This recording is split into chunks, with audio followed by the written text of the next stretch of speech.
Hello students, welcome to my YouTube channel. आज की video में मैं आपको एक अनसॉल्व्ड पेपर हल कराने वाली हूँ। ये अनसॉल्व्ड पेपर आपका यूपी बोर्ड हाई स्कूल परीक्षा 2025 के लिए है। विज्ञान का अनसॉल्व्ड पेपर है ये, जो कि अरिहंत प्रकाशन का है।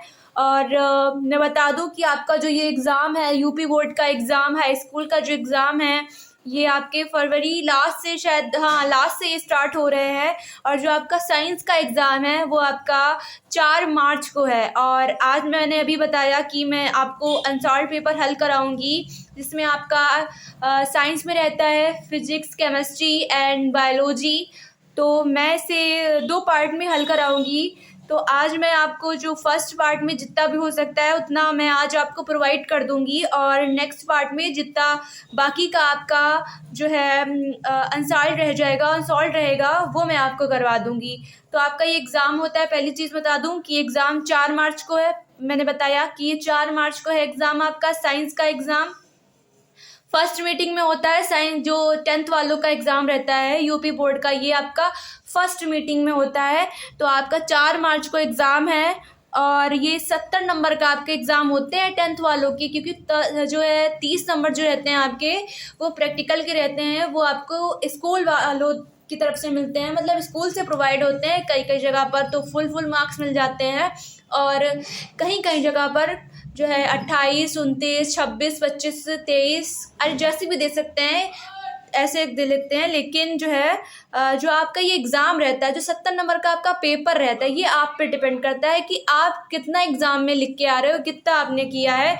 तो मैं आपको अनसॉल्व पेपर हल कराऊंगी, क्योंकि जो कहते हैं ना कि जो पहले आए हुए थे ना, मतलब कि जो पहले एग्ज़ाम में क्वेश्चंस आए हुए होते हैं ना, तो उनकी आने की बहुत संभावना रहती है। मैं अपनी हर वीडियो में बताती हूँ कि मैं ज़्यादातर ये कोशिश करती हूँ कि मैं वही क्वेश्चन आपको प्रोवाइड करूँ जो पहले एग्ज़ाम में आए हुए होते हैं, क्योंकि उनकी आने की संभावना सबसे ज़्यादा होती है और क्वेश्चनों के मुकाबले में। ठीक है, तो ये अनसॉल्व पेपर है। तो ये जो है पिछले साल के जो पेपर रहे हैं आपके 7 सेट होते हैं। ठीक है, 7 सेट होते हैं आपके, तो वो मैं सातों सेट आपको हल कराऊंगी 2024 के, क्योंकि 25 में तो आपका अब एग्ज़ाम होगा ना।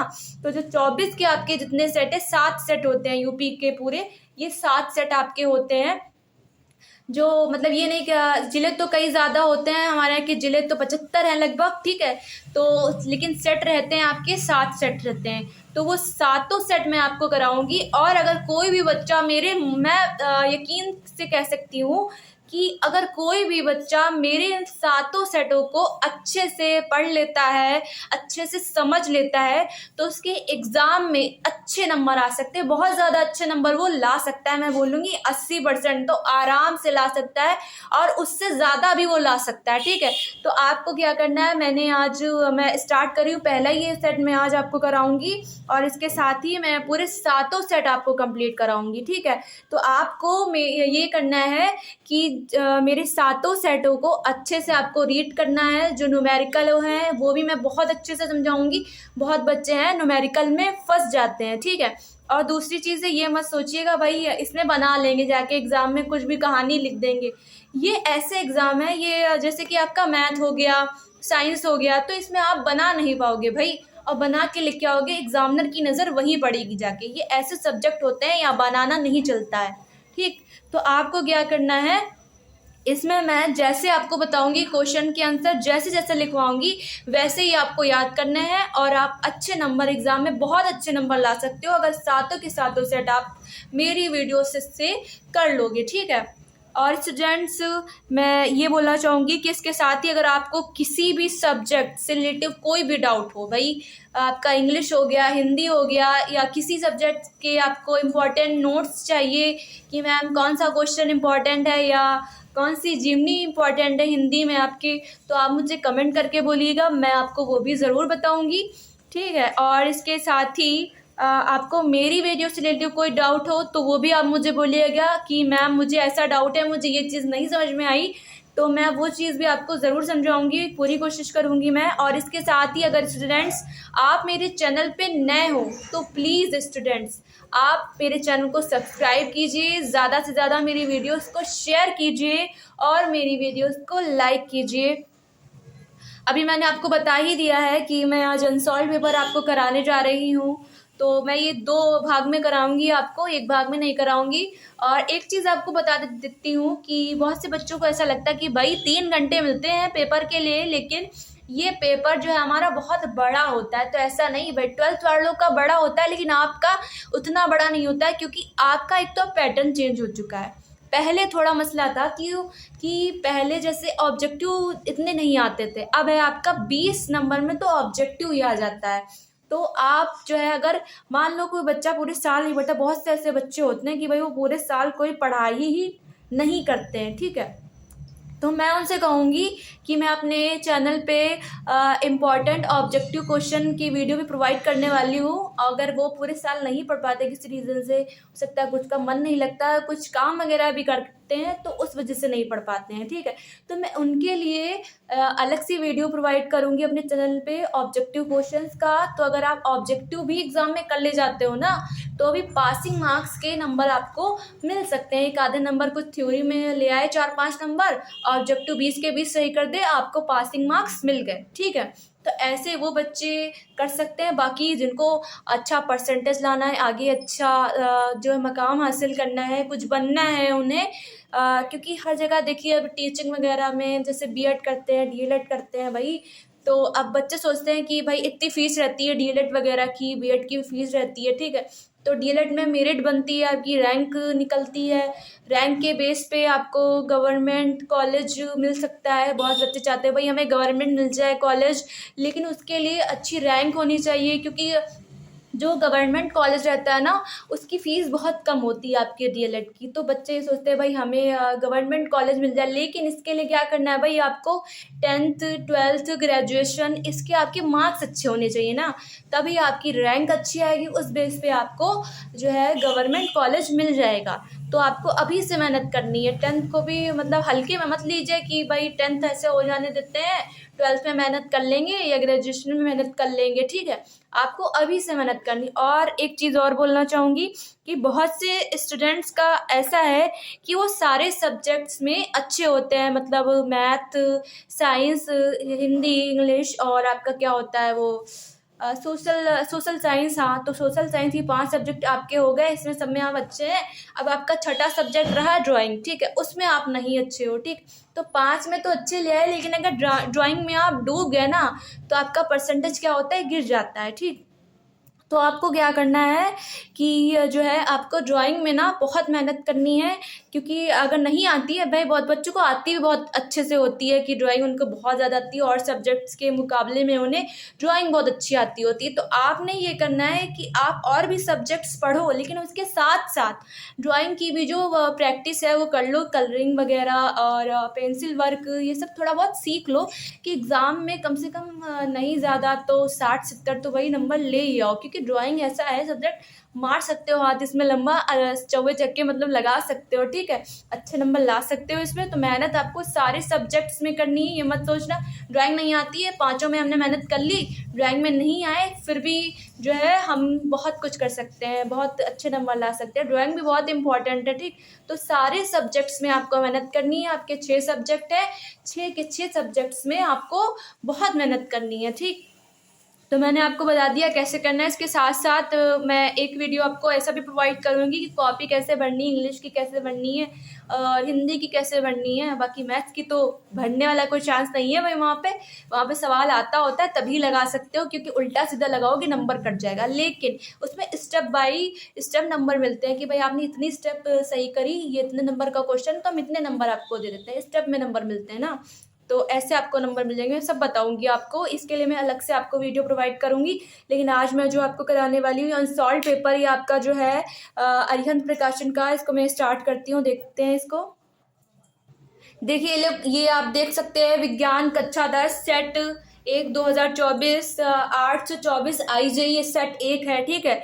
ये सेट मैं आपको करा रही हूँ। सबसे पहले यहाँ पर बहुविकल्पी से स्टार्ट होता है, देख लीजिए। बहुत लोग को पैटर्न भी नहीं पता होगा कि पैटर्न क्या है। एग्जाम जो होता है उसमें कितने बहुविकल्पी आते हैं, कितने क्वेश्चन आते हैं, किस टाइप के आते हैं, सब देखिएगा इसमें अभी। तो ये पहला जो आपका प्रश्न है, उपभाग एक या खंड आ बहुविकल्पी प्रश्न उपभाग एक, प्रश्न नंबर 1, उत्तल दर्पण से प्रतिबिंब सदैव बनता है। इसके ऑप्शन है आपके, ऑप्शन 1 वक्रता केंद्र तथा फोकस के बीच, ऑप्शन 2 वक्रता केंद्र तथा अनंत के बीच, ऑप्शन 3 ध्रुव तथा फोकस के बीच, ऑप्शन 4 कहीं भी बन सकता है। वह वस्तु की स्थिति पर निर्भर करता है। तो इसका आपका राइट आंसर होगा आपका प्रश्न नंबर 1 का, बहुविकल्पी प्रश्न नंबर 1 का ऑप्शन सी, ध्रुव तथा फोकस के बीच। ठीक है, जितने भी बता रही हूँ मैंने बोला है कि जो भी अनसॉल्व में होगा बहुत इंपॉर्टेंट है, अच्छे से पढ़ना है इसको, ठीक है। अगर नंबर अच्छे लाना चाहते हो तो ठीक, तो आपको क्या करना है, अच्छे से पढ़िएगा।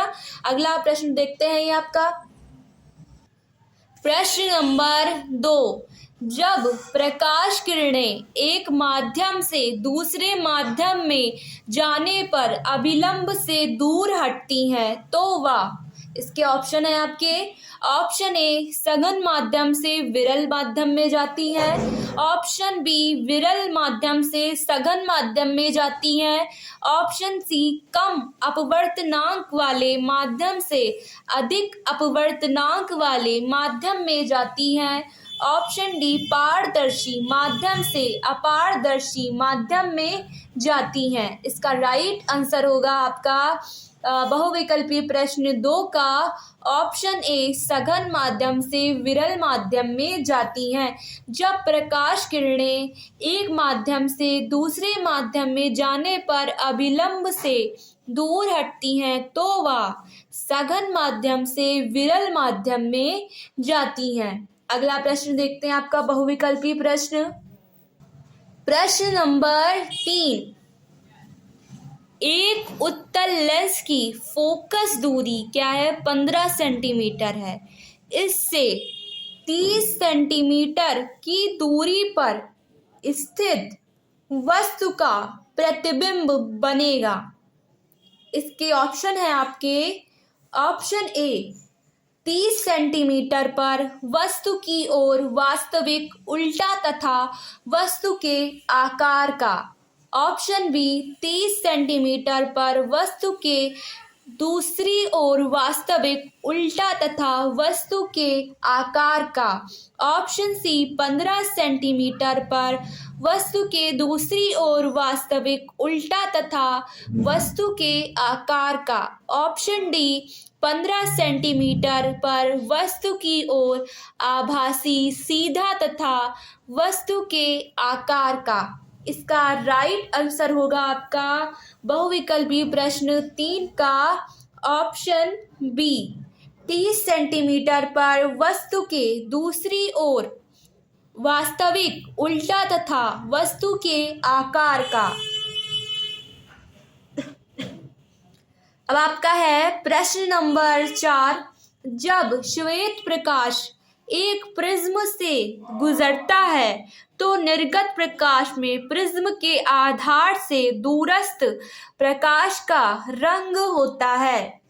इसके ऑप्शन है आपके, ऑप्शन ए लाल, ऑप्शन बी पीला, ऑप्शन सी नीला, ऑप्शन डी बैंगनी। इसका राइट आंसर हो जाएगा आपका बहुविकल्पी प्रश्न 4 का ऑप्शन ए लाल। अगला प्रश्न है आपका प्रश्न नंबर 5, एम्पियर सेकेंड किसका मात्रक है। इसके ऑप्शन है आपके, ऑप्शन ए विद्युत ऊर्जा का, ऑप्शन बी विद्युत वाहक बल EMF का, ऑप्शन सी आवेश का, ऑप्शन डी विद्युत धारा का। इसका राइट आंसर है आपका प्रश्न नंबर 5 का एम्पियर सेकेंड किसका मात्रक है, तो यह आवेश का मात्रक है। अगला प्रश्न है आपका प्रश्न नंबर 6, एक सेल से R1 तथा R2 दो प्रतिरोधों के दो तार समांतर क्रम में जोड़े जाते हैं यदि उनमें प्रवाहित धाराएं क्रमशः I1 तथा I2 एवं प्रति सेकंड उत्पन्न ऊष्माएं क्रमशः H1 तथा H2 हो तो ऊष्माओं का अनुपात है। इसके ऑप्शन है आपके ऑप्शन ए H1/H2 बराबर R2/R1, ऑप्शन बी H1/H2 बराबर R1/R2, ऑप्शन सी H1/H2 बराबर I1² ऑप्शन डी H1/H2 बराबर I2/I1।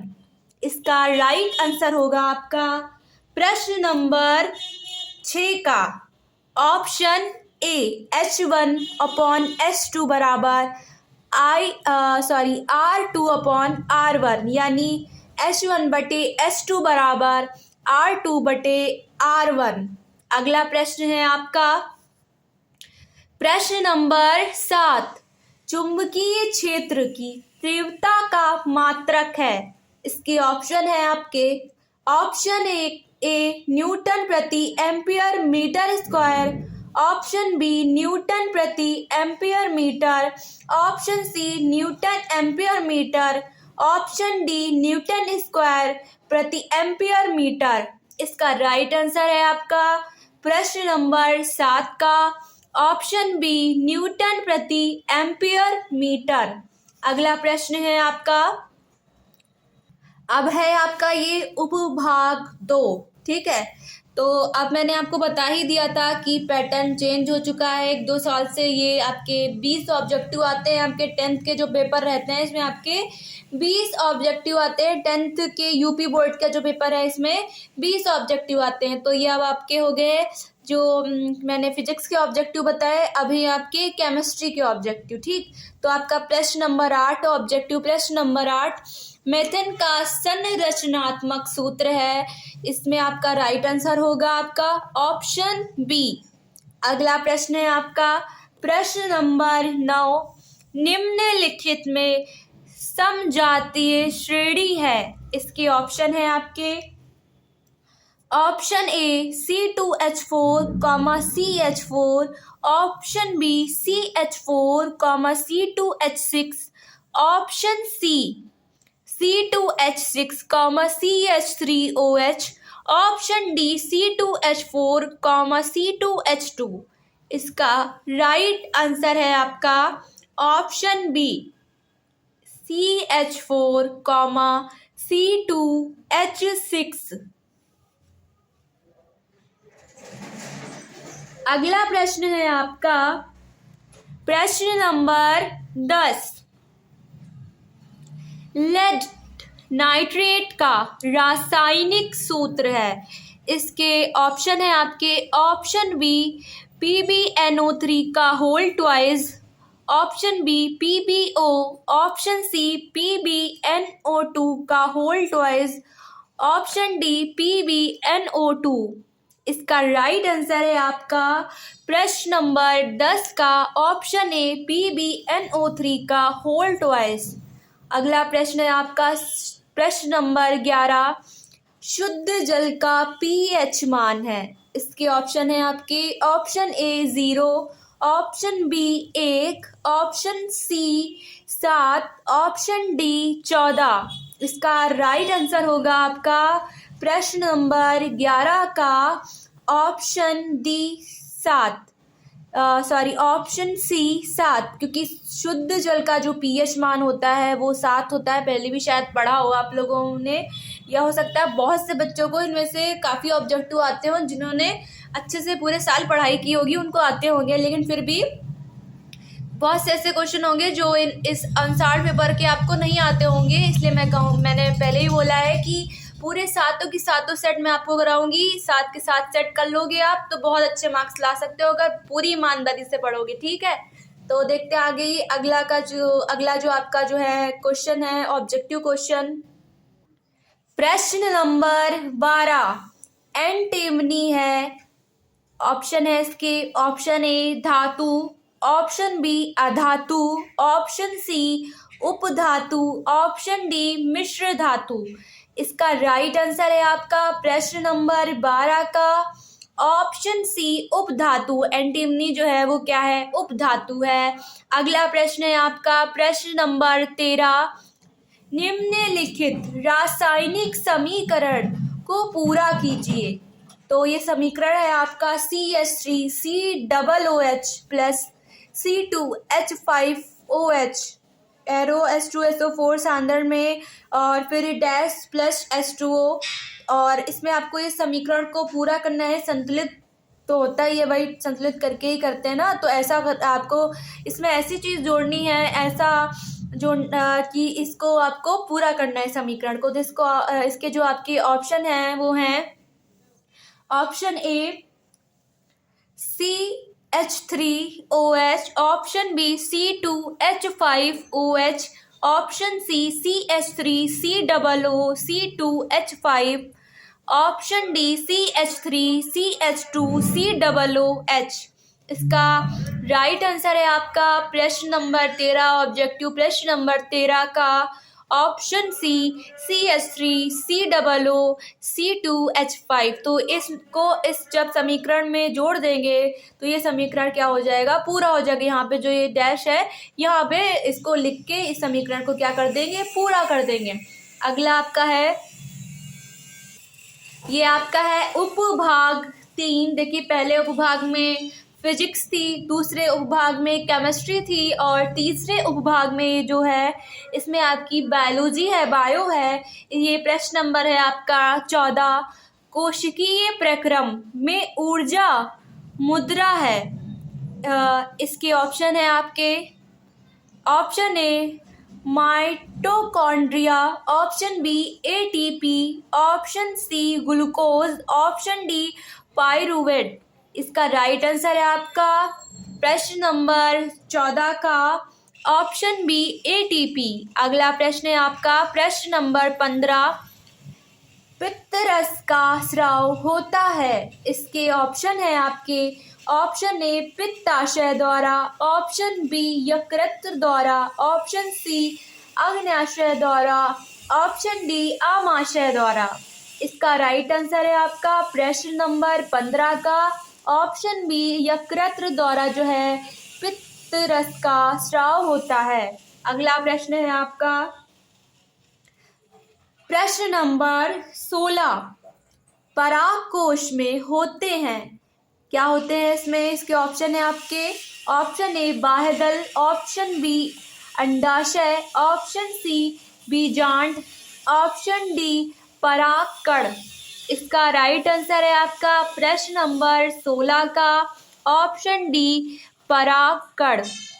अगला प्रश्न है आपका प्रश्न नंबर 17, पत्तियों पर कलियां विकसित होती हैं। इसके ऑप्शन है आपके, ऑप्शन ए पुदीना में, ऑप्शन बी आलू में, ऑप्शन सी ब्रायोफिल्म में, ऑप्शन डी ये सभी यानी उक्त सभी पुदीना, आलू और ब्रायोफिल्म तीनों ही। लेकिन इसका आपका राइट आंसर होगा प्रश्न नंबर 17 का ऑप्शन सी ब्रायोफिल्म में जो है पत्तियों पर कलियां विकसित होती हैं। अगला प्रश्न देखते हैं प्रश्न नंबर 18, एक लिंगी फूल का उदाहरण है। यानी इनमें से कौन सा एक लिंगी फूल का उदाहरण है। इसके ऑप्शन है आपके, ऑप्शन ए पपीते का फूल, ऑप्शन बी गुलाब का फूल, ऑप्शन सी सरसों का फूल, ऑप्शन डी आम का फूल।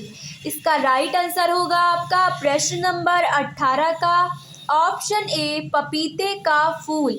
अगला प्रश्न है आपका प्रश्न नंबर 29, एक स्वस्थ मनुष्य में सामान्य रक्तदाब होता है। इसके ऑप्शन है आपके, option A 140/80, option B 120/80, option C 135/100, option D 125/115। इसका राइट आंसर है आपका ऑप्शन बी 120/80। अगला प्रश्न है आपका प्रश्न नंबर 20, निम्नलिखित में से कौन सा आहार श्रृंखला का निर्माण करता है।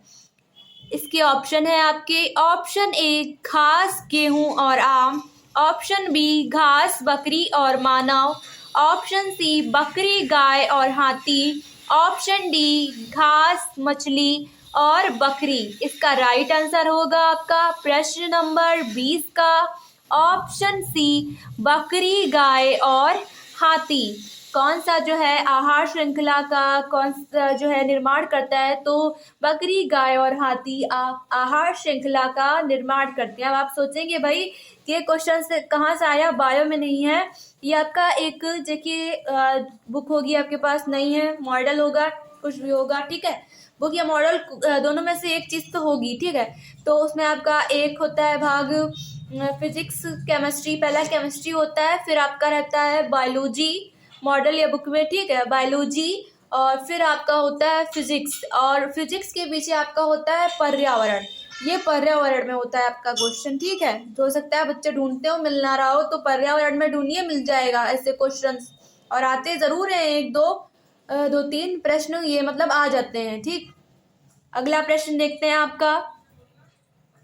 अब ये प्रश्न है, देखिए ये आपका क्या शुरू हो गया, खंड भाग, खंड आ था, उसमें ऑब्जेक्टिव रहे उपभाग 1, उपभाग 2, उपभाग 3, ठीक है।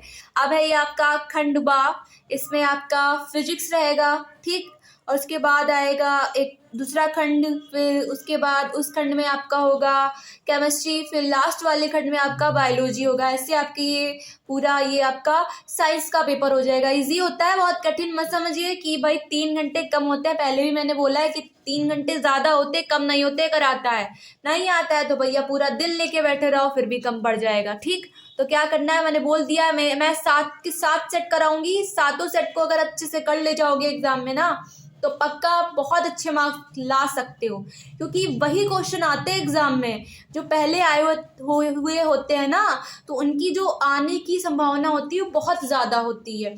तो इसलिए मैं ये सेट करा रही हूँ आपको, प्रीवियस ईयर के जो पेपर है वो करा रही हूँ आपको।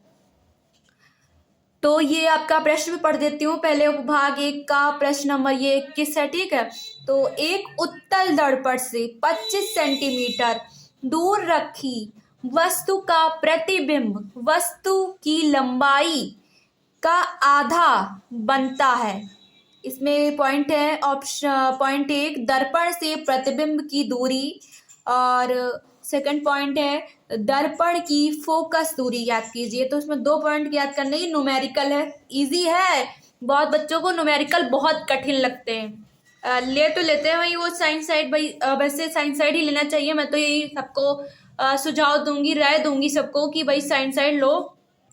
हाँ भाई ज़्यादा इंटरेस्ट हो आर्ट साइड में तो ले सकते हो, मना दी भी वैसे कोई नहीं, लेकिन साइंस साइड लो, मैं तो कहूँगी कि साइंस साइड लीजिए, मेहनत कीजिए, कर लीजिएगा। ऐसा नहीं है कि नहीं आता है तो नहीं लेंगे, कर नहीं सकते, मेहनत करेंगे कुछ भी कर सकते हैं। तो आपको मैं ये न्यूमेरिकल लगाना सिखाऊंगी, बहुत बच्चों को नहीं आता है, मैं ये बहुत ईजी तरीके से सिखाऊंगी, बारीकी से बताऊंगी, आपको आ जाएगा। तो ये मैं दिखाती हूँ, अभी लगा के दिखाती हूँ आपको। तो देखिए ये मैं नोट करने जा रही हूँ। तो पहले लिखा हुआ है कि एक उत्तल दर्पण से 25 सेंटीमीटर दूर रखी वस्तु का प्रतिबिंब। तो ये U बराबर लिखेंगे हम यहाँ पर, देखिए यहाँ पर लिख देते हैं U बराबर, ये आपका प्रश्न नंबर क्या हो गया, 21 हो गया। न्यू पेन है, जल्दी चल नहीं रहा है ये। तो अभी देखिए आप, मैं लिख के दिखाती हूँ आपको, करके दिखाती हूँ सवाल। देखिए ये हम लिखेंगे U बराबर, 1 सेकेंड से रुक जाइए आप लोग। ये U बराबर हम लिख रहे हैं, U बराबर प्रश्न के अकॉर्डिंग मैं लिख रही हूँ, U बराबर 25 - 25 हमने लिख लिया। अब हमसे देखिए यहीं पे मैं पढ़ के दिखा देती हूँ आपको, फिर लगेगा कि मैम कहाँ से ये चीज़ ले आई है। तो ये लिखा है आपका, एक उत्तल दर्पण से 25 सेंटीमीटर दूर रखी वस्तु का प्रतिबिंब, फिर लिखा है वस्तु की लंबाई का आधा बनता है। तो वस्तु की लंबाई क्या हो गई, I। प्रश्न के अकॉर्डिंग लिख रही हूँ, उसके अलग अदर मैं कुछ नहीं लिखूंगी, जो प्रश्न में है सीधे वही लिखूंगी, ठीक है।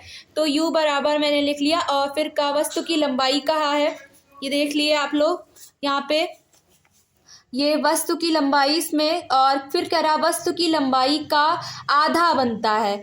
तो हम वस्तु की लंबाई का आधा यानी 1/2 आई बराबर 1/2 ठीक है। अब हमसे फर्स्ट पार्ट में पूछा है कि दर्पण से प्रतिबिंब की दूरी, तो हम दूरी ज्ञात करेंगे, यानी v जो है वो हम फाइंड करेंगे, उसकी वैल्यू निकालेंगे, ठीक है। तो अब हम सूत्र लिखते हैं, सूत्र हमारा जो होता है वो सूत्र मैं यहाँ पे लिख देती हूँ।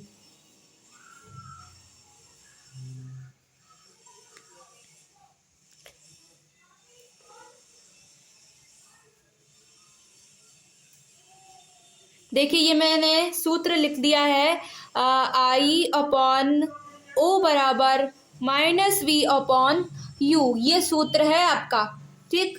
आता होगा बहुत लोगों को, लेकिन याद भी शायद ना हो, पढ़ा हो कहीं लेकिन याद नहीं है, लेकिन यहाँ पे याद कर लीजिए, सूत्र जरूर याद होना चाहिए। पता चला सवाल लगाने का तरीका आता है लेकिन सूत्र ही नहीं मालूम है, तो सूत्र जरूर याद करिए आप लोग। अब मैं यहाँ पे लगा देती हूँ। देखिए आई मैंने अभी बताया, क्या मैंने लिखा है, आई की वैल्यू यहाँ पर प्रश्न के अकॉर्डिंग मैंने लिखी है वैल्यू, क्योंकि ऐसे यहाँ पे लिखा हुआ था कि वस्तु की लंबाई का आधा बनता है, तो मैंने उसके अकॉर्डिंग ये यहाँ पे मैं लिख रही हूँ। तो आई की वैल्यू है 1/2 O, और यहाँ पर क्या है, v तो हमें पता नहीं, उसी की वैल्यू हमें फाइंड करनी है, और u है हमारा -25, देखिए, ठीक, -25 देख सकते हैं। अब क्या हुआ, माइनस से माइनस कट जाता है, ठीक, o से o कट गया। अब आगे मैं लगा के दिखाती हूँ आपको, यहीं पे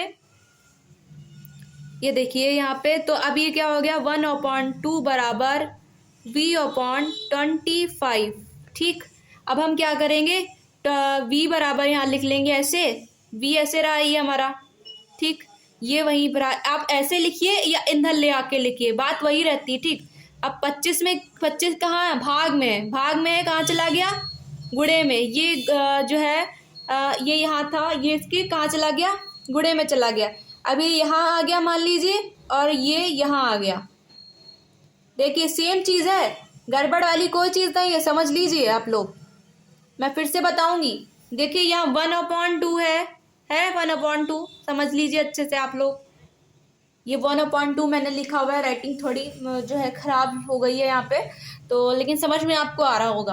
तो देखिए पहले फिर से बता देती हूँ मैं, शुरू से देखिए, फिर से बताती हूँ आपको, दो जो है पार्ट में है, पहले सवाल पढ़ के फिर से दिखा देती हूँ मैं कि जो है ये आपका सवाल है। एक उत्तल दर्पण से 25 सेंटीमीटर दूर रखी वस्तु का प्रतिबिंब, तो हमने u बराबर लिखा -25, ठीक है, उत्तल दर्पण है यहाँ पर इसलिए -25, और वस्तु की लंबाई का आधा बनता है, तो वस्तु की लंबाई क्या होगी, आई आधा बनता है यानी 1/2, ठीक। आधा क्या होता है, 1/2 होता है। तो अब हमसे फर्स्ट पार्ट में पूछ लिया है कि दर्पण से प्रतिबिंब की दूरी, तो पहले हम दूरी फाइंड करेंगे, यानी v निकालना है, हमने v निकाल लिया, फिर समझा भी देती हूँ मैं। देखिए यहाँ पे ये हमने लिखा, सबसे पहले u बराबर लिख लिया, फिर I बराबर लिखा, अभी मैंने बताया भी आपको, फिर सूत्र है आपका I/O बराबर -V/U, यानी I/O बराबर -V/U, तो हमको V की वैल्यू निकालनी थी। I हमारा क्या था, प्रश्न के अनुसार ही 1/2 O तो वैसे ही था, उसकी वैल्यू पता नहीं थी। V क्या, V की वैल्यू नहीं पता थी। U की वैल्यू थी -25, माइनस क्या हो गया, कट गया। अब O क्या हो गया, कट गया। अब क्या यहाँ पे आया, 1/2 बराबर V/25। अब बच्चे सोचते हैं भाई ये V उधर था, यहाँ कैसे आ गया। बहुत से बच्चों को भाई डाउट रहता है, बहुत से बच्चों को बहुत जल्दी समझ भी आ जाता है ये चीज़।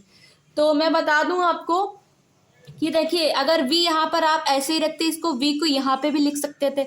ये कहाँ था, भाग में है, भाग में जो होता है वो गुणे में चला जाता है। जब इंदर का उंदर ले जाते हैं तो जो भाग में है वो गुणे में जाएगा, जो गुणे में है वो भाग में जाएगा, जो जोड़ में है वो घटाने में जाएगा, और जो घटाने में है वो जोड़ में चला जाता है। बदल जाता है ना चिन्ह, इंदर से उंदर पलटते हैं जाके ना, तो ये इस तरफ आ गया, इसकी गुणा हो गई, तिरछी गुणा कर दी ना हमने। 25 कहाँ आ गया, यहाँ आ गया। तो यही चीज़ मैंने लिखी है। मैं इधर 25/2 लिखती या इधर लिख दिया, बात वही है क्योंकि बराबर में है। ठीक, तो b की वैल्यू क्या आ गई हमारी, 25/2 आ गई। अब अगला जो है आपका पॉइंट है वो देखिए, वो भी मैं दिखा देती हूँ आपको, ये पढ़ लीजिए, देखिए सामने। ये है सेकंड पॉइंट, दर्पण की फोकस दूरी ज्ञात कीजिए। तो फोकस दूरी कैसे निकालते हैं, अभी दिखाते हैं आपको कैसे निकालेंगे ये फोकस दूरी। इसका भी सूत्र है,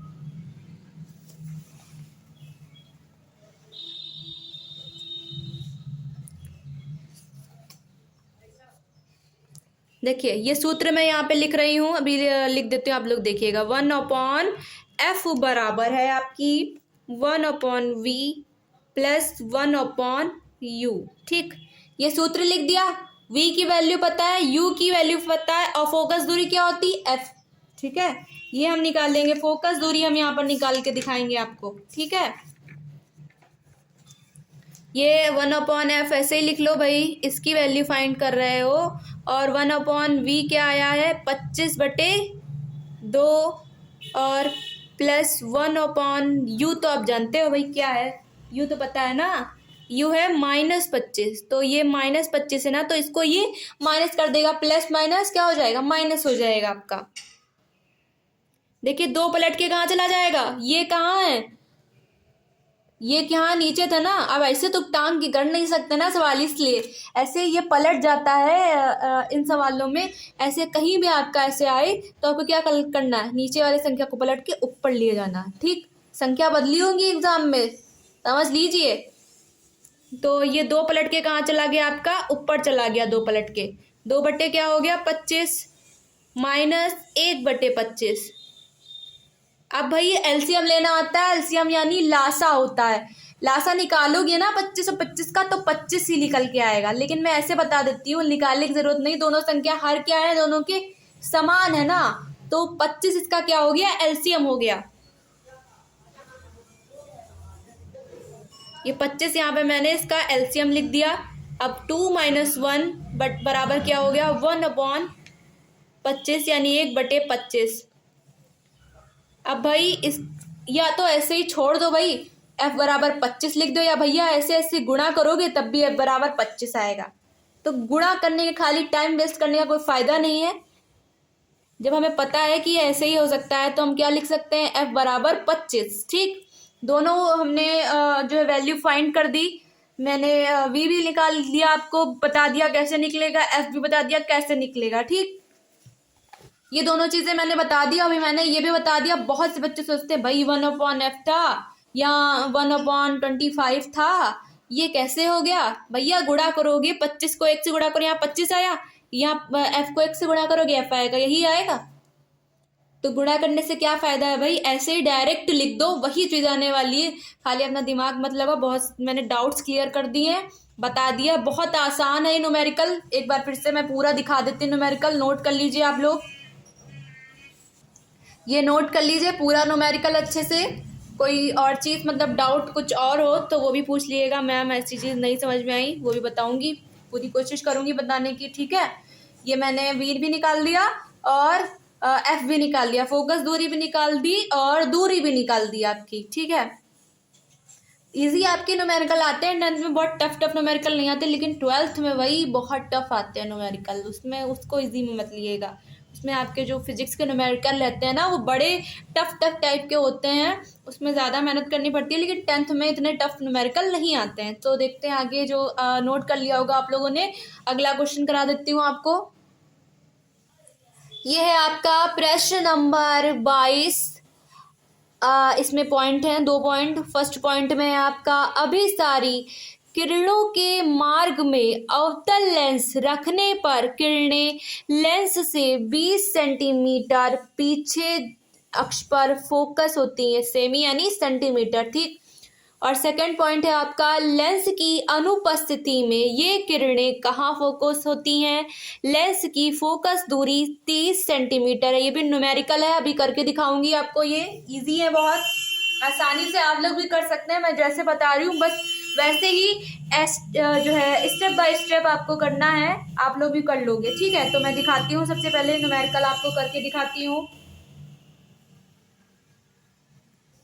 तो देखिए यहाँ प्रश्न में लिखा हुआ है कि अभिसारी किरणों के मार्ग में अवतल लेंस रखने पर किरणें लेंस से 20 सेंटीमीटर जो है पीछे अक्ष पर फोकस होती हैं। तो यहाँ पर हम लिखेंगे u बराबर जो है 20 माइनस 20 लिख देंगे, ठीक है। अब फिर क्या है, लेंस की अनुपस्थिति में किरणें कहाँ फोकस होती है, लेंस की फोकस हो रही है, एफ दी हुई है, तो एफ बराबर क्या है 30 सेंटीमीटर है। अब देखिए सवाल लगा के मैं दिखाती हूँ, मतलब न्यूमेरिकल जो है आपका ये लगा के मैं आपको दिखाती हूँ अभी।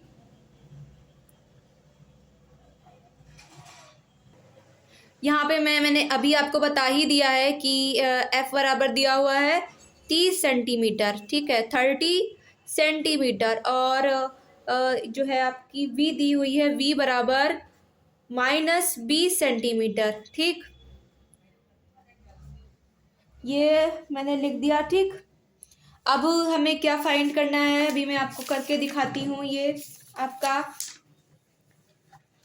सवाल मैं देख लूँ, ये आपका सवाल है, मैं पढ़ के आपको बताया था कि अभिसारी किरणों के मार्ग में अवतल लेंस रखने पर किरणें लेंस से 20 सेंटीमीटर पीछे अक्ष पर फोकस होती हैं। तो यहाँ पे भी वही सूत्र लगाएंगे भाई, 1/f बराबर, अभी मैंने बताया था, बहुत बड़ा इजी सा है, कुछ टफ वफ नहीं है। 1/f बराबर 1/v प्लस 1/u, ठीक। अब यहाँ पर क्या करेंगे, 1/f हमको पता है 1/30 लिख लिया, यहाँ 1/v हमें पता था -20 लिख लिया, ठीक। अब यहाँ क्या किया हमने, 1/u लिख लिया ऐसे। अब इसको क्या करेंगे, इस तरफ ले आएंगे, इसको इस तरफ ले जाएंगे, ये माइनस का है, यहाँ जाएगा तो अंदर जाता, जैसे ये प्लस होता है अंदर जाता तो माइनस हो जाता है, लेकिन ये माइनस का तो अंदर जाकर क्या हो जाएगा, प्लस हो जाएगा। मैंने बताया है जब जगह पक्षांतर करते हैं तो चिन्ह बदल जाते हैं। 1/30 लिखा, ठीक। अब यहाँ पर लिखेंगे 1/20 बराबर क्या है 1/u, एलसीएम ले लो। 30 और 20 का लासा निकालोगे ना, नहीं आता हो तो मुझे कमेंट करना कि मैम मुझे लासा निकालना नहीं आता है, मैं उसका एक अलग से वीडियो बना दूंगी। यहाँ पर मैं अभी नहीं बताने वाली हूँ, क्योंकि थोड़ा और ज़्यादा मुझे और भी आपको मतलब ये जो है पूरा कराना है ना, तो इसलिए मैं आपको नहीं अभी बता रही हूँ। अगर आपको ना आता हो तो आप मुझे कमेंट कर देना, मैं अलग से वीडियो बना दूंगी, ठीक है, जिसमें आपको मैं बता दूंगी कि कैसे एलसीएम निकालते हैं, कि एलसीएम की ज़रूरत तो पड़ने वाली है आपको। बहुत से लोगों को नहीं आता होगा, हालांकि पढ़ा सबने है, छोटे क्लासों में सब पढ़ के आए हैं, लेकिन फिर भी बहुत से बच्चे भूल गए होंगे, तो मैं आपको उसमें बता दूंगी। अभी मैं आपको बता देती हूँ कि 20 और 30 का जिनको आता है उनको पता होगा, 20 और 30 का एलसीएम क्या होता है 60 होगा, क्योंकि 2 3 6 60 लिख लिया यहाँ पर एलसीएम। अब एलसीएम को कैसे पूरा मैं सब सिखा दूंगी आपको, जो है यहाँ पे भी बता देती हूँ कि देखिए 60 है, 30 की टेबल में 60 कितनी बार आता है, कितनी बार आता है भाई, 30 की टेबल में जो है वो 60 कितनी बार आता है, तो 2 बार आता है, तो यहाँ क्या लिख लेंगे 2 लिख लेंगे। यहाँ 20 की टेबल में 60 कितनी बार आता है 3 बार आता है, तो यहाँ क्या लिख लिया 3 लिख लिया, और 1/u को ऐसे ही हमने लिख लिया जैसे वो लिखा हुआ था। अब क्या हो गया, ये 2 और 3 5, 5/60 बराबर 1/u हो गया, 1/u। अब क्या करेंगे इसमें आगे, अभी दिखाती हूँ आपको मैं। यहाँ पे देख लीजिए आप लोग कि 5/60 बराबर 1/u, काट दीजिए, 5 की टेबल पढ़ लीजिए, आती होगी सबको। 5 एकम 5, यहाँ किया 5 एकम 5, बचा 1 बचा ना, 5 दूनी 10, 1/12 बराबर 1/u। अब मैंने पहले अभी बताया था, गुणा करोगे तिरछी गुणा करोगे तो भी वही आएगा। मैं डायरेक्ट लिखती हूँ यहाँ पर, u बराबर क्या हो जाएगा भाई 12 हो जाएगा। u इंधन लिखोगे कोई दिक्कत नहीं, लेकिन u पहले लिखो ज़्यादा अच्छा है। u v f जिसकी वैल्यू फाइंड कर रहे हो यहाँ लिखो, कुछ जो है अगर उधर लिख देते हो फिर उसको वैसे भी बदलना पड़ेगा कि भाई जो ये है इनको पहले लिखा जाता है यू वी एफ, जो भी इसकी वैल्यू फाइंड कर रहे हो तो आप पहले लिखोगे। और तिरछी गुणा का मैंने बता दिया आपको कि तिरछी गुणा करके ऐसे मैं गुणा करके लिखती तो भी वही आता, तो मैंने डायरेक्ट लिख दिया। पिछली वीडियो में भी सॉरी पिछली वीडियो नहीं, जो पिछला क्वेश्चन था उसमें भी मैंने यही बताया था कि ऐसे ही होगा इसमें सेम। तो आपको मुझे लगता है आपको समझ में आ गया। मैं एक बार फिर से इसको आपको दिखा देती हूँ, देख लीजिए अच्छे से इसको। देखिए शुरू से देख लीजिए, एफ लिखा, क्वेश्चन के अकॉर्डिंग लिखा है, मैं बाहर से कुछ नहीं लाई हूँ। ये मत समझिएगा कि मैम कहीं और से कुछ ले आई हैं, ऐसे ही कुछ लिख दिया उन्होंने और सवाल उन्होंने लगा दिया। मैंने भी आपको क्वेश्चन दिखाया था, ठीक है, तो मैंने क्वेश्चन में जो था वही मैंने लिखा यहाँ पे और फिर उसको न्यूमेरिकल को मैंने लगा दिया। बड़ा इजी है। एग्जाम में अगर ऐसे ऐसे न्यूमेरिकल आपके आते हैं ना तो आप लोग बहुत अच्छे नंबर ला सकते हो भाई, अगर अच्छे से तैयारी करते हो। और भाई कितने नंबर में आते हैं? 4 नंबर में आते हैं। बड़े इजी है, 4 नंबर मिल सकते हैं न्यूमेरिकल में। वही 4 नंबर का क्वेश्चन लिखते हो ना तो और ज़्यादा मेहनत जाती है, लिखने में हाथ दर्द होने लगते हैं। और इसमें सिर्फ सवाल लगाना है, न्यूमेरिकल लगाना और 4 नंबर तुरंत मिल गया, समझो पूरा सही है। कटेगा बिल्कुल नहीं। जो आप थ्योरी लिखते हो उसमें कट सकता है, लेकिन इसमें कोई नंबर नहीं कट सकता। अगर आपने पूरा सही किया है, पूरा सही सवाल लगाया है तो नंबर नहीं कट सकता है आपका। इसलिए न्यूमेरिकल पे ज़्यादा फोकस दीजिएगा आप लोग। अगला आपका देखते हैं जो क्वेश्चन है आपका। देखिए ये आपका है प्रश्न नंबर 23-22, अभी मैंने करा दिया था। एक बार फिर से क्वेश्चन दिखा देती हूँ, देख लीजिए आप लोग। तो मत कहिएगा कि मैम कहाँ से ये पॉइंट नोट कर लाई, आपके क्वेश्चन में दिए हुए हैं। अब ये देखिए प्रश्न नंबर जो है 23 आपका, ये है 2 ओम। ये ओम बना होता है, इसको क्या पढ़ते हैं? ओम पढ़ते हैं। बहुत से लोगों को पता होगा, जिनको नहीं पता यहाँ से सीख लो भाई। इसको ओम पढ़ते हैं। क्या कहते हैं? इसको ओम कहते हैं। 2 ओम तथा 3 ओम तथा 6 ओम के 3 प्रतिरोधों को किस प्रकार जोड़ा जाए ताकि इसका फर्स्ट पॉइंट है कि 4 ओम हो जाए और सेकंड पॉइंट है कि 1 ओम का तुल्य प्रतिरोध प्राप्त हो। तो ऐसे इनको जोड़ो भाई कि ऐसे इन 2 ओम 3 ओम तथा 6 ओम को इस प्रकार जोड़ो कि पहले 4 ओम आपको प्राप्त करना है, फिर आपको कितना ओम प्राप्त करना है? 1 ओम तुल्य प्रतिरोध प्राप्त करना है। अब इनको क्या तरीके होते हैं? एक तो श्रेणी क्रम होता है, एक समांतर क्रम होता है। समांतर क्रम का सूत्र क्या रहता है आपका कि जो समांतर क्रम का सूत्र है वो है आपका 1/r बराबर 1/r2 प्लस क्या होता है? समांतर क्रम का जो सूत्र रहता है वो होता है आपका 1/r बराबर 1/r1 plus 1/r2 plus 1/r3, या जैसे जितने पॉइंट बढ़ाते चले जाओ, ठीक है। और वही श्रेणी क्रम का सूत्र रहता है r बराबर r1 plus r2 plus r3, जितने आपके पॉइंट हो उतना बढ़ा सकते हो, r4 r5 r6, ठीक है। तो ऐसे आपको ये करना है। मैं अभी सूत्र लिख के बता देती हूँ, याद कर लो, हो सकता है ऑब्जेक्टिव में ऐसा ही आ जाए। श्रेणी क्रम का सूत्र क्या है, समांतर क्रम का क्या सूत्र होता है, तो ये भी मैं आपको बता दूंगी। सवाल मतलब न्यूमेरिकल लगाती हूँ फिर मैं आपको ये बता भी देती हूँ साथ में। अब देखिए यहाँ पे मैंने अभी बोला आपको सूत्र बताया समांतर क्रम और श्रेणी क्रम का, मैं लिख के बता देती हूँ। देखिए यहाँ पे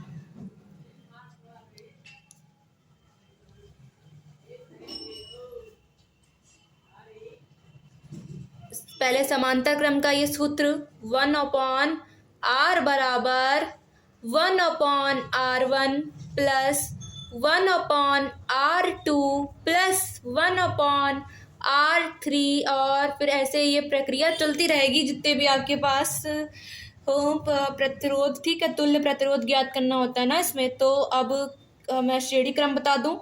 देख लिए श्रेणी क्रम का सूत्र क्या है।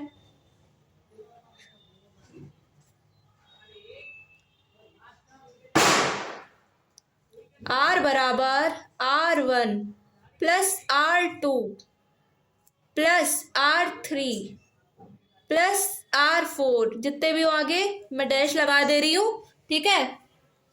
तो ये समांतर क्रम और श्रेणी क्रम के क्या हो गए? सूत्र हो गए। अब सवाल में भी तुल्य प्रतिरोध ज्ञात करना है, पहले में बोला है, यहाँ पे दिखा देते हैं आपको। देखिए यहाँ पे दिख रहा होगा आप लोगों को, ये देखिए सवाल 23 नंबर 2 ओम 3 ओम तथा 6 ओम के 3 प्रतिरोधों को इस प्रकार जोड़ा जाए कि पहले में 4 ओम प्राप्त हो जाए तुल्य प्रतिरोध और दूसरे में 1 ओम तुल्य प्रतिरोध प्राप्त हो जाए। ये अब अपने दिमाग पे है, सूत्र आता होगा ना, दिमाग लगाओगे सब कर ले जाओगे। अभी मैं करके दिखाती हूँ वैसे आपको, देखिए अभी। तो देखिए स्टूडेंट्स, मैंने यहाँ समांतर क्रम लिया है। समांतर क्रम में हम पहले करेंगे, हमारे पास 3 प्रतिरोध थे, 2 ओम 3 ओम और 6 ओम के प्रतिरोध थे। तो मैंने यहाँ पर क्या किया है, पहले हम 2 ओम मतलब 3 ओम और 6 ओम ये 2 प्रतिरोध ले रहे हैं जो कि समांतर क्रम में। अब हल करते, मैंने एलसीएम निकालने का तरीका आपको बता दिया, मतलब नहीं बताया, सॉरी मैंने तरीका नहीं बताया, ऐसे ही मैंने आपको यहाँ पे बता दिया है, थोड़ा जल्दी में ऐसे ही मैंने बताया। अगर आपको डिटेल में जानना है, ठीक है, बहुत डिटेल में कि भाई एलसीएम बिल्कुल कैसे निकलता है, तो मैं, अगर आप मुझे मैसेज करोगे, कमेंट करके बोलोगे कि मैम आप हमें बता दीजिए, तो मैं ज़रूर बनाऊँगी, उस पर एक वीडियो बना दूँगी, आपको अच्छे से बता दूँगी। क्योंकि भाई आपके पास मैथ है, साइंस है, न्यूमेरिकल आएंगे, न्यूमेरिकल भले ज़्यादा ना आए, मैथ में तो भैया सवाल ही आते हुए, ठीक है, उसमें तो सवाल ही सवाल है ना आपके, तो उसमें भी एलसीएम काम आएगा। इसके साथ ही आगे बढ़ोगे उसमें भी काम आने वाला है, तो एलसीएम सीखना बहुत ज़रूरी है। तो मैं बता दूंगी आपको। फिलहाल यहाँ पे मैं ऐसे लगा देती हूँ, यहाँ पे 6 लिख देते हैं, ठीक है। 3 के टेबल में 6 कितनी बार आता है, 2 बार। अब 6 तो 6 है ही है यहाँ पर, 1 के टेबल में 6, 6 के टेबल में जो है 6 एक ही बार आता है, तो क्या हुआ 3/6 हो गया। 1/r बराबर क्या हो गया, यहाँ पर मैं दिखा रही हूँ आपको, यहाँ पे देखिए, ये 1/r बराबर क्या हो गया आपका 3/6 हो गया। अब क्या करेंगे, गुणा कर लो गुणा करके दिखाते हैं। 3r बराबर, ये इसकी गुणा हो गई, 3r बराबर 6। तिरछी गुणा करते हो ना आप, वैसे मैं तुम्हें डायरेक्ट कर सकती हूँ, लेकिन आपको बताना है ना मुझे। तो ये कहाँ चला गया, गुणे में, भाग में चला गया। r बराबर कितना आ गया, 3 एकम 3, 3 दूनी 6, r बराबर कितना आ गया, 2 आ गया। क्या आया आपका r बराबर 2 आ गया, ठीक है। ये आपका r बराबर क्या आ गया, 2 आ गया। अब लेकिन फिर भी आप सोचेंगे, अभी तो मैम जो हमसे सवाल में पूछा है, फर्स्ट पार्ट में पूछा है कि भाई 4 ओम लाना है आपको, पूरा जो प्रतिरोध है, और फिर आपको लाना है 1 ओम लाना है, लेकिन इसमें तो नहीं आ रहा है। तो अभी मैं आपको दिखाती हूँ कैसे आएगा, अभी देखिएगा आप लोग। अब देखिए यहाँ पर क्या आ गया, 2 ओम आ गया, ये ओम, यहाँ पर क्या आ गया, प्रतिरोध आ गया। अब हमने समांतर क्रम लगा दिया, अब यहीं पर फिर से श्रेणी क्रम लगाएंगे।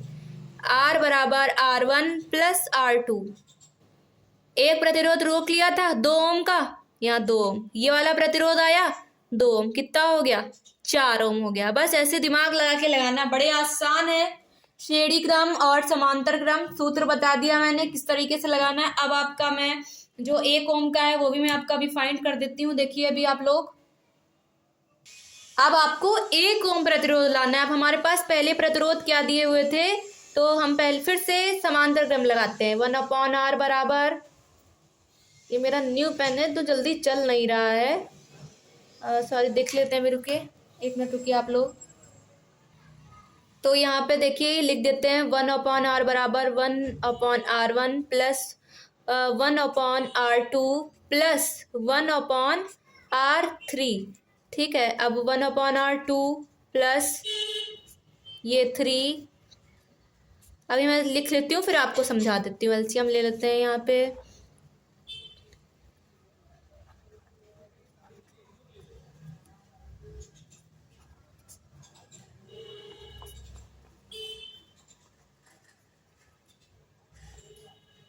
अब देखिए अभी मैं कर दिखा रही हूँ आप लोगों को, देखिएगा आप लोग। हाँ देखिए आप लोग, ये मैंने लगा दिया, लेकिन अब समझा देती हूँ आपको कि अब देखिए पहले बोला था कि 4 ओम जो है तुल्य प्रतिरोध प्राप्त करने के लिए, वो हमने निकाल लिया। 4 ओम जो है तुल्य प्रतिरोध हमने निकाल दिया। अब फिर हमसे बोला था कि 1 ओम का तुल्य प्रतिरोध प्राप्त हो, तो अब हमने फिर से समांतर क्रम का यूज़ किया। 1/r बराबर 1/r1 plus 1/r2 plus 1/r3, ठीक है। तो हमने तीनों जो है प्रतिरोध 2 ओम, 3 ओम और 6 ओम का यूज़ कर लिया यहाँ पर। ये देखिए मैंने लिख दिया है कि 1/2 प्लस 1/3 प्लस 1/6। अब एलसीएम लेना पड़ता है ना भाई, तो एलसीएम यहाँ ले लिया।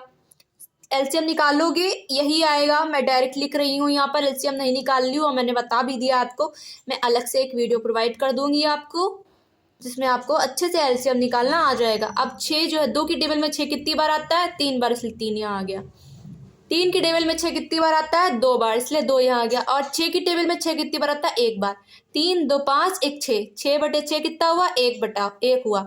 इसको ऐसे गुणा भी करते ना तो ऐसे आता है। मैं डायरेक्ट लिख रही हूँ, मैंने बताया भी है आपको कि ऐसे लिखोगे, गुणा करोगे, थोड़ा बढ़ाओगे, मैं डायरेक्ट लिख देती हूँ। ठीक, आपको समझ में आ गया होगा।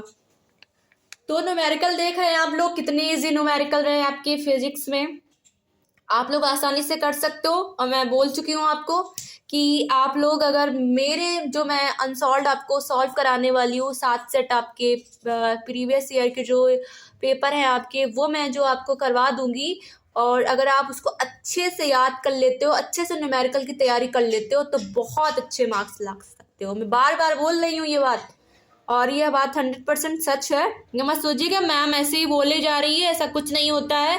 तो मैं ये बात बिल्कुल सच आपको बता रही हूँ कि आप लोग अच्छे से तैयारी कर लोगे ना, तो बहुत अच्छे मार्क्स आपके आ जाएंगे। अब देखते हैं आपका जो अगला क्वेश्चन है वो। अब देखिए ये प्रश्न नंबर 24 जो आपका फिजिक्स का जो हम भाग कर रहे थे, फिजिक्स का जो हम कर रहे थे खंड बा, ठीक है। खंड आ में थे उपभाग 1, उपभाग 2, उपभाग 3। अब खंड बा में भी उपभाग 1, उपभाग 2, उपभाग 3 है। हम उपभाग 1 कर रहे थे जिसमें फिजिक्स है, और फिजिक्स में ये आपका प्रश्न नंबर 24, मतलब सिर्फ फिजिक्स का ये प्रश्न नंबर 24 नहीं है, शुरू से जो प्रश्न की गिनती चल रही है नंबर 1 से आपके पेपर सेट की, तो ये 24वां प्रश्न है जो कि आपका फिजिक्स का है।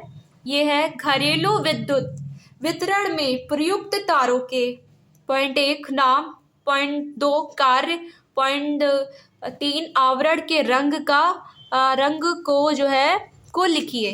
घरेलू विद्युत वितरण में प्रयुक्त तारों के नाम, कार्य, आवरण के रंग को लिखिए। अब इसमें क्या है आपका अथवा भी है, मतलब 24 में 2 प्रश्न है, दोनों में से जो आता हो भाई वो करिएगा, जो ज्यादा अच्छे से आता हो उसको कीजिएगा। ये मत सोचिएगा ये छोटा होगा, ये बड़ा होगा, इसका प्रश्न बड़ा है तो ये उत्तर भी बड़ा होगा, ये मत सोचिएगा आप लोग। आपको क्या करना है, दोनों में से एक प्रश्न को करना है। अभी मैं आपको ये करा लूँ फिर बता देती हूँ कितने जो ऑब्जेक्टिव उसके कितने नंबर हैं, ये जो प्रश्न है इनके कितने नंबर भी बता दूंगी आपको, ये मैं आपको करा देती हूँ। तो मैं यहाँ पर आपको 24 का जो ये 24 नंबर प्रश्न है ये भी कराऊंगी, उसके साथ ही अथवा भी आपको कराऊंगी। पहले मैं 24 नंबर प्रश्न करा देती हूँ आपको। तो ये प्रश्न नंबर 24 फर्स्ट पॉइंट में घरेलू विद्युत वितरण में प्रयुक्त तार, ठीक है। तो तार के प्रकार, तार का रंग। नंबर 1 गर्म तार अथवा विद्युतमीय तार अथवा धनात्मक तार, लाल रंग। नंबर 2 ठंडा और उदासीन तार अथवा ऋणात्मक तार, नीला अथवा काला रंग। नंबर 3 भू संपर्क तार जिसका रंग है हरा। अब आपका क्या है सेकंड पॉइंट, 13 पॉइंट है ना प्रश्न नंबर जो है आपका 24 में, उसमें कितने पॉइंट थे आपके? 3 पॉइंट थे, 1 पॉइंट मैंने बता दिया। अब दूसरा पॉइंट और फिर तीसरा पॉइंट देख लीजिए, अच्छे से समझ लीजिए, नोट कर लीजिए, कहीं वीडियो को डाउनलोड कर लीजिए, अपने दोस्तों में भी शेयर कर दीजिएगा, आपके साथ साथ उनका भी भला हो जाए, ठीक है। तो सेकंड पॉइंट है आपका, पहले इसमें भी है नंबर 1 गर्म तार में विद्युत धारा प्रवाहित होती है। नंबर 2 ठंडा तार न्यूट्रल होता है। नंबर 3 भू संपर्क तार घर के निकट जमीन के अंदर बहुत नीचे होता है, या तार धातु की प्लेट से जुड़ा होता है, या हमें सुरक्षा प्रदान करता है जो हमें विद्युत के झटकों से बचाता है, ठीक है। अब ये सेकंड पॉइंट भी हो गया, क्योंकि अभी मैंने बोला कि प्रश्न नंबर 24 में 3 पॉइंट, फर्स्ट पॉइंट बता दिया, सेकंड पॉइंट भी बता दिया, अब थर्ड पॉइंट है। देखिए घरेलू वितरण में प्रयुक्त तारों का आवरण काला रंग का होता है, ये हो गया आपका पूरा प्रश्न 24 नंबर जो प्रश्न है ये मैंने आपको पूरा करा दिया। ठीक है, अब इसका अथवा भी मैं कराऊंगी, क्योंकि भाई मैं तो एग्जाम नहीं दे रही हूँ यहाँ पर, मैं तो आपको पूरा सॉल्व पेपर सॉल्व करा रही हूँ। लेकिन आपको एग्जाम में क्या करना है, आपको अथवा है एक ही करिएगा, ये मत सोचिएगा दोनों कर लेते हैं। जो अच्छा करेंगे एग्जामिनर वो चक्कर देगा, उसमें नंबर दे देगा। जो आप पहले करोगे भाई बेटा, दोनों में से जो पहले अटेंड करोगे, दो जैसे कि 24 नंबर प्रश्न आपने पहला 24 नंबर प्रश्न अटेंड किया, पहले लिखा, तो उसके नंबर आपको मिलेंगे, या अथवा पहले लिखते हो तो उसके नंबर मिलेंगे। तो आपको क्या ही करना है, मैंने बता दिया है कि जो अच्छे से आता हो वो लिखना, दोनों मत अटेंड करना, नंबर एक ही के मिलेंगे जो पहले लिखोगे। ये मत समझना पहले जो खराब वाला आता है, कम आता है, उसको पहले लिख देते हैं, अच्छा वाला उसको बाद में लिखते हैं। एक लिखना है इसलिए एक ही लिखना, ठीक है, नंबर अच्छे लाने। और जैसे मैं लिखवा रही हूँ देखिए, बड़ा प्रश्न भी नहीं, आसानी से आप लोग याद कर सकते हो उसको। अब मैं अथवा आपको बता देती हूँ, देख लीजिए आप लोग। पहले यहाँ पर अथवा का प्रश्न पढ़ लेते हैं। देखिए, धारावाही चालक के कारण उत्पन्न चुंबकीय क्षेत्र किन किन कारकों पर निर्भर करता है। चुंबकीय क्षेत्र की दिशा ज्ञात करने के लिए प्रयुक्त नियम का नाम लिखकर उसे स्पष्ट कीजिए। तो ये मैं प्रश्न अभी आपको करा देती हूँ, देख लीजिएगा आप लोग। जो आपको एग्जाम में अच्छा लगे आप लोग वो कीजिएगा, मैं नहीं कहूंगी कि आप ये करो वो करो, जो आपको आता हो अच्छे से वही करना। चलिए देखते हैं इसको। देखिए, मैं यहाँ पे रेड पेन से लिखती हूँ, आपको एक चीज बता देती हूँ। एग्जाम देने जाओगे, ठीक है, कोशिश करना कि जो हेडिंग है आपकी, प्रश्न है, उनको ब्लैक स्केच आता है आपका 3 या 4 रुपीज का होता है, उसको ले लेना। हाइलाइटर ना यूज करना, बहुत बच्चे यूज करते हैं, मुझे तो बहुत बेकार लगता है वो हाइलाइटर। आप लोग स्केच से लिखना, ठीक है। हेडिंग जो है आपकी, प्रश्न है, तो एग्जामिनर को ना वो बड़ा अच्छा लगेगा, भाई इतना जो है हेडिंग इतने कायदे से लिखी बच्चे ने। हो सकता है भाई आपने थोड़ा बहुत जो गलत लिखा उसमें भी आपको अच्छे नंबर मिल जाए। तो आपको हेडिंग जो है वो बहुत कायदे से लिखनी है। और मैं एक चीज़ बोलूँगी कि जैसे कि जिससे आपका प्रश्न होता है उतने पेज भरने की कोशिश करिएगा आप लोग, ठीक है। प्रश्न के हिसाब से पेज भरेंगे। ये भी एग्जामिनर कई जगह पर होता है, एग्जामिनर पढ़ता नहीं है, देखा भाई इतने नंबर का प्रश्न है, इतने पेज इसके भरने होने चाहिए थे, इतना बच्चे ने लिखा है, इतने नंबर हम इसको दे देते हैं। और एक चीज़ करिएगा आप लोग कि जो आप कॉपी लिखेंगे थोड़ा दूर दूर लिखिएगा, बड़ा बड़ा लिखिएगा, छोटा छोटा महीन महीन बहुत बच्चे बहुत महीन लिखते हैं, बिल्कुल समझ नहीं आता क्या लिखा, घिच पिच बता देते हैं। काटना पीटना मत करिएगा आप लोग, ठीक। काटने पीटने के लिए जो आप काट पीट देते हैं फिर गंदा हो जाता है, भेजना भी लगता है, बच्चे ने बहुत, उसको आता कुछ नहीं होगा, जो जो उल्टा सीधा मन में आया लिखा फिर उसको काट दिया। तो काटिए पीटिएगा नहीं आप लोग, अच्छे से लिखिएगा, दूर दूर लिखिएगा, बड़ा बड़ा लिखिएगा। और हेडिंग्स जैसे बताई मैंने कि ब्लैक स्केच से डालिएगा, बड़ी बड़ी हेडिंग, एग्जामिनर को नजर आनी चाहिए ना हेडिंग।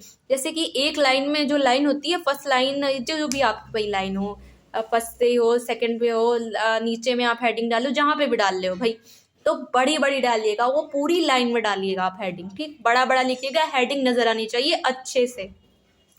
ये देख लेते हैं आपका प्रश्न, ये हेडिंग है आपकी, मैं तो रेड पेन से लिख रही हूँ, तो मैं यहाँ पे पूरा ही रेड से लिख रही हूँ। आप तो ब्लैक और ब्लू यूज करते हो, तो ब्लैक वैसे भी आपको हेडिंग के लिए यूज करना होता है, तो आप क्या करोगे, जो है स्केच का यूज करोगे, ठीक। तो यह है विद्युत धारा का चुंबकीय प्रभाव, हेडिंग है। किसी धारावाही चालक में धारा प्रवाहित करने पर उसके चारों ओर एक चुंबकीय क्षेत्र उत्पन्न हो जाता है, इसे विद्युत धारा का चुंबकीय प्रभाव कहते हैं। अब आपकी हेडिंग है धारावाही चालक के कारण उत्पन्न चुंबकीय क्षेत्र। अब है आपका इसमें, बायो तथा सेवर्ट ने विभिन्न प्रयोगों के आधार पर बताया कि सीधे लंबे धारावाही चालक के कारण उत्पन्न चुंबकीय क्षेत्र की तीव्रता निम्नलिखित बातों पर निर्भर करती है। अब आगे आपका देखते हैं, इसी में है निम्नलिखित बातों पर निर्भर करती है। मैं आपको दिखाती हूँ कौन से हैं वो पॉइंट। पॉइंट नंबर 1, चालक खंड की अल्प लंबाई डेल्टा एल के अनुक्रमानुपाती होती है, यानी डेल्टा बी अनुक्रमानुपाती या समानुपाती डेल्टा एल। और नंबर 2 है आपका, चालक में प्रवाहित धारा एल के अनुक्रमानुपाती होती है, यानी डेल्टा बी अनुक्रमानुपाती आई, यानी समानुपाती भी बोल सकते हो, डेल्टा बी समानुपाती आई। फिर है आपका थर्ड पॉइंट, चालक खंड से बिंदु की दूरी r के वर्ग के व्युत्क्रमानुपाती होती है। डेल्टा बी व्युत्क्रमानुपाती 1/r²। ठीक। अब है आपका फोर्थ पॉइंट, धारा की दिशा तथा बिंदु के बीच के कोण की ज्या के अनुक्रमानुपाती होती है, यानी डेल्टा बी अनुक्रमानुपाती साइन थीटा। साइन थीटा पढ़ा होगा, मैथ वालों को बहुत अच्छे से पता है। Sine theta, cos theta, tan theta सारे पढ़े होंगे, इस पर सवाल बहुत हैं आपके। ठीक, तो ये आप लोगों ने पढ़ा ही होगा। अब ये हो गया, अभी मैं आपको ये आपका थोड़ा सा पॉइंट रह गया, ये भी देख लीजिए आप लोग। धारावाही चालक के कारण उत्पन्न चुंबकीय क्षेत्र की दिशा ज्ञात करने के लिए मैक्सवेल के दक्षिणावर्ती पेंच के नियम का उपयोग करते हैं। तो ये मैंने बोला था आपको कि दोनों क्वेश्चन कराऊंगी, दोनों करा दिया आपको। आपको एग्जाम में कैसे करना है, जो आपको ज्यादा अच्छे से आता हो। दोनों नहीं अटेंड करिएगा, क्योंकि अथवा लगा हुआ है। अथवा में हमेशा ये ध्यान रखिएगा कि जो अच्छे से आता हो वही गिरे, क्योंकि जो हम पहले अटेंड करते ना उसका नंबर हमको एग्जामिनर देता। बाद का जो अटेंड किया उसका नंबर नहीं मिलेगा। ये मत सोचना कि जो अच्छा करा है उसके नंबर दे देगा एग्जामिनर, ये बिल्कुल नहीं होता है आपके एग्जाम में। अब मैंने आपको बोल ही दिया था कि ये मैं 2 पार्ट में आपको कराऊंगी आज का, तो मैंने ये एक पार्ट आपका पूरा हो गया कंप्लीट। जो अगला पार्ट आपका होगा मैं कल आपको प्रोवाइड कर दूंगी, वो भी आपको, उसमें आपका केमिस्ट्री एंड बायो रहेगा। जो भी आपका ये पेपर में है, जो कुछ जितने भी क्वेश्चन मैं सारे आपको कराऊंगी क्वेश्चंस। ठीक है, तो मैंने आपको स्टार्टिंग में ही सब बता दिया था कि अगर आपको किसी भी सब्जेक्ट से रिलेटिव कोई डाउट हो तो भी आप मुझे बोलिएगा कि मैम मुझे ऐसा डाउट है, या कॉपी से रिलेटिव कैसे भरनी है, क्या इंग्लिश से रिलेटिव कोई डाउट हो, मैथ्स का कोई डाउट हो, वो भी आप मुझे बोलिएगा। मैं ज़रूर आप कोशिश करूँगी कि मैं आपके डाउट्स क्लियर करूँ। और इसके साथ ही स्टूडेंट्स, मैं फिर से बोलूँगी, अगर आप मेरे चैनल पे नए हो तो चैनल को सब्सक्राइब कीजिएगा, ज़्यादा से ज़्यादा वीडियो को शेयर कीजिएगा। और मैं बोलूँगी आपसे ही, आपने पूरा वीडियो देखा है तो अब आप क्या कीजिए, आपको इसको नोट कर लीजिएगा। आपको ये जितने मैंने क्वेश्चन लिखवाए, न्यूमेरिकल कराए, एक बार देखने से कुछ नहीं आता भाई, याद करना है आपको। ये मत समझना देखेंगे सीख जाएंगे, देखने से ही सब कुछ नहीं आ जाता है। बहुत सी चीज़ें ऐसी होती हैं, जैसे कि अब आप खाना की आप चीज़ें, जैसे बहुत लोग होते हैं भाई उन खाना बनाना बहुत अच्छे से आता है। ठीक है, अब मैं आपको अपने बारे में बताती हूँ। मैं देखती हूँ ना चीज़ें, खाने की चीज़ें, तो मुझे नहीं आती वो।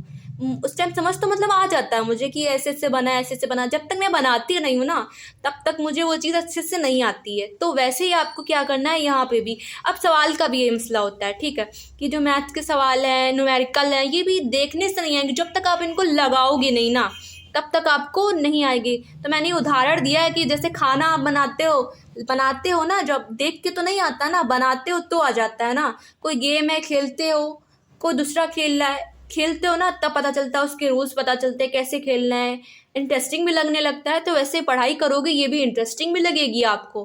तो ऐसे ही आपको करना है। ये जितने क्वेश्चन लिखवाए हैं सारे नोट कर लो, अपने पास याद कर लो अच्छे से। अपने दोस्तों को भी शेयर करना भाई, कि उनके भी अच्छे मार्क्स आ जाए ना, आपके भी अच्छे आए, उनके भी अच्छे मार्क्स आए। मैं 7 सेट कराऊंगी, मैंने पहले भी बोला, 2-3 बार वीडियो में बोला है, मैं 7 के 7 सेट कराऊंगी।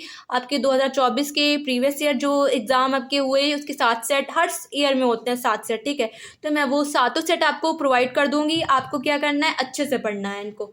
और मैं आपको सच बोल रही हूँ भाई कि अच्छे से अगर पढ़ लोगे बहुत अच्छे नंबर ला सकते हो आप लोग। ठीक है, तो आपको क्या पढ़ना है, अब मैं अगला वीडियो आपको कल प्रोवाइड कर दूंगी, जो केमिस्ट्री एंड बायो का आपका रहेगा, उसमें आपको बता दूंगी, करा दूंगी मैं आपको सब कुछ। ठीक है स्टूडेंट्स, तो स्टूडेंट्स मैं फिर बोलूँगी आपसे कि अगर आप मेरे चैनल पे नए हो तो प्लीज़ चैनल को सब्सक्राइब कीजिएगा, ज़्यादा से ज़्यादा वीडियो को शेयर कीजिएगा, वीडियो को लाइक कीजिएगा।